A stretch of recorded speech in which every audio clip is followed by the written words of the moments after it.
I am Ferdinand Marcos, and I am the President of the Republic of the Philippines. I stand today on behalf of 110 million Filipinos. Hey everyone, hello universe, it's me again. Shout out sa inyo mga kababayan. Ano nangyari kay Katok?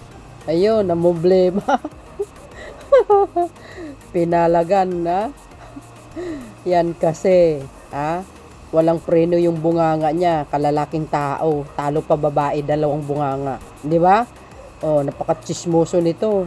At saka walang habas ang kanyang mga pinagsasabi sa social media. Kahit out of this world yung mga pinagsasabi niya. Ngayon, ang akala niya kasi hindi siya papalagan. Hindi habang panahon, malaya ka nagsasabi ng kung ano-ano laban sa mga taong nawala naman silang kasalanan sa iyo. Di ba? Puro paninira ang alam niya. Karma is real, sabi nga, di ba? So dahil dito mga kababayan, may sinabi dito, Sabi dito mga beswa, sabi po dito ng Abante News Online, pinalaga ni Cavite 4th District Representative Kiko Barsaga ang subpoena na nagsasaad na reklamong inciting to sedition at inciting to rebellion laban sa kanya, Gunggunam. Ayan kasi, di ba? Matabi lang dila nito, kalalaking tao. Kaya, di ba sinabi ko, hindi mo pwedeng sabihin na baliw ito eh. Kasi guys, alam niya yung sinasabi niya eh. No? Hindi ko alam kung pakawala ito ng impakta or bayaran talaga ito. I'm not sure, pero sa aking thinking lamang. Ayan. Barsaga, pinalagan, reklamong sedition and rebellion. Di ba? Ikaw ba naman si Raulo, nananawagan ka ng people powers? Sa madlang people sa social media? Ano tawag doon? Katangahan yun. Ang akala niya, okay lang, okay. Wala kasing sumisita sa kanya. Ngayon, ito pa, Anong sabi dito? Basahin natin, po ni Commodore J. Tariela dito sa kanyang post. Now is the right time for Congressman Barsaga Katok to consult a lawyer and a doctor. It appears he does not fully understand that the case filed against him is not directly related to his call for abolition of the Philippine Coast Guard. You see? Di ba? Pati ba naman ng Philippine Coast Guard pinaggawan mo ng istoryahe? Ano ngayon? Nga ka ngayon. Katok ka kasi. Sobrang katok. Ito po yung sinabi niya. Congressman Barsaga statement on Philippine Coast Guard. Agay. Sabi niya, kinasuhan talaga ako sa mga statement ko laban sa Philippine Coast Guard. Totoo namang corrupt kayong lahat. Nyahaha. Abolish PCJ. Inulit pa talaga. Patunayan mo yan. Patunayan mo talaga. Pag hindi mo napatunayan, ay ewan ko na lang mga kababayan. Akala niya kasi hindi siya papalagan ng PCG.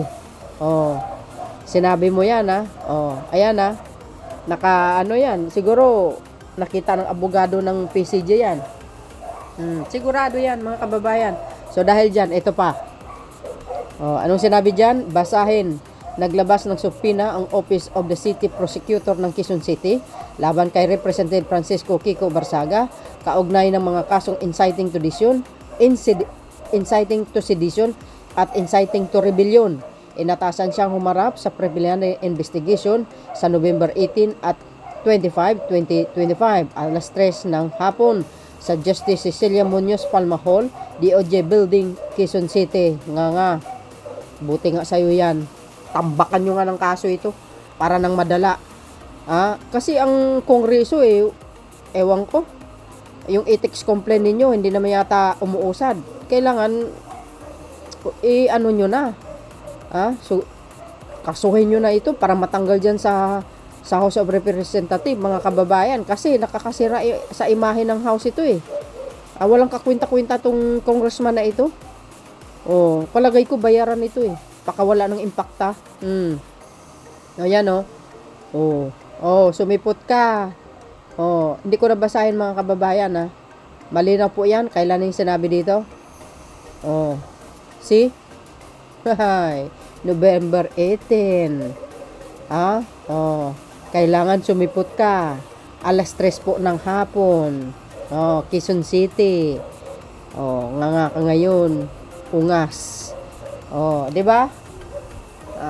Tsaka isa pa ha, hindi pwedeng palagpasin ang ganitong klaseng mga pag-uugali.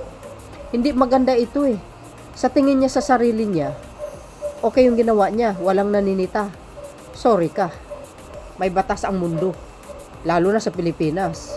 Kailangan mo sagutin yun. Patunayan mo yun ha. Panindigan mo na kurap ang PCG. Ipapalabas po sa'yo yan. Sinasabi ko itong taong ito. Lalo kang mababaliw dito, loko. Ito pa. Kung bakit kinasuhan siya ng citing to rebellion, ayan The Criminal Investigation and Detention Group, which is ang CIDG, filed inciting to rebellion and sedition case to Cavite 4th District Kiko Barsaga Katok for detrimental remarks about Marcos administration. See? You see? Ayan, sabi po ng Billionaire Channel at viral ito. Ayan see? Supina. Ayan ano nakalagay dito? Ayan PCPT Aaron P. Blanco, care of si IDJ. Ayan, Camp Brigadier General Rafael T. Krami, Quezon City. Ayan for violation and Article 142 inciting to rebellion, sedition, and Article 138 inciting to rebellion, both of the revised penal code, and relation to sedition 6 of Republic Act. Ayan, number 10-15175. Yan. Same din doon sa natin. Paano yan? Harapin mo ngayon. Buti nga yan. Para masampulan. Ano na naman nagsasabihin niya? About the Marcos administration. Yes, totoo yun. Ipalabas nyo sa kanya lahat ng sinabi niya. Kailangan kompleto yung ebidensya. Pag hindi, ipakulong nyo. Swerte niya nga, kako, kung akong naging abogado ni Pangulo, ewan ko lang, magpa-file ako ng kaso laban dito eh. At ipalabas ko sa kanya lahat ng mga bintang niya. Pag hindi niya talaga ipalabas, talagang, ipabulok ko talaga sa kulungan, sa totoo lang.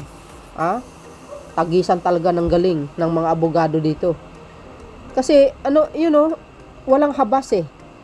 Yung paninira niya sa Pangulong Marcos Jr. tungkol doon sa sinasabi niya na si Pangulong Marcos Jr. ang nagpa-arrest kay Senator Bato. Doon pa lang eh. Kasinungalingan na yun eh. Yung sinasabi niya. Hindi nagre-research ito eh. Kaya masasabi natin siguro napakabubo ditong taong ito sa totoo lang. 'Di ba? Ayan. Ito pa. Sabi ng ABS-CBN. Barsaga faces inciting to the sedition, rebellion raps at Quezon City prosecutors. Gonggonam, katok. Anyati bagbagam, ti depensam nay. Sabi ng mga Ilocano. Anong depensa mo doon? Sigurado yan mga kababayan. Iniisa-isa yung mga post niya. Walang delete na. Siguro naka-screenshot na yan. Sigurado yan mga kababayan. Maniwala kayo. Bagsak ang kulungan. Kulungan ang bagsak nito eh. Baka matanggal pa ito sa bilang congressman. Sa mga taga Dasmariñas, Cavite, sa susunod pipili kayo ng congressman nyo. Dapat yung matalino. Hindi po yung may sayad na galing mental hospital na maraming issue. 'Di ba? Kaya abangan po natin yan, mga kababayan. Panugutin nyo ito. Walang habas ang bunganga nito eh. Masyadong maanghang.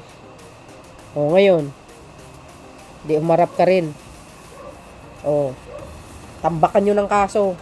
Yung talaga may sapat na ebidensya kayo. Para hindi ito na para kulungan ng bagsak nito. Di ba mga bes? So ano ang kapalagay nyo dito? Kayo na po ang bahalang humusga. See you again on my next upload. Bye bye bye and baboos. God bless Philippines.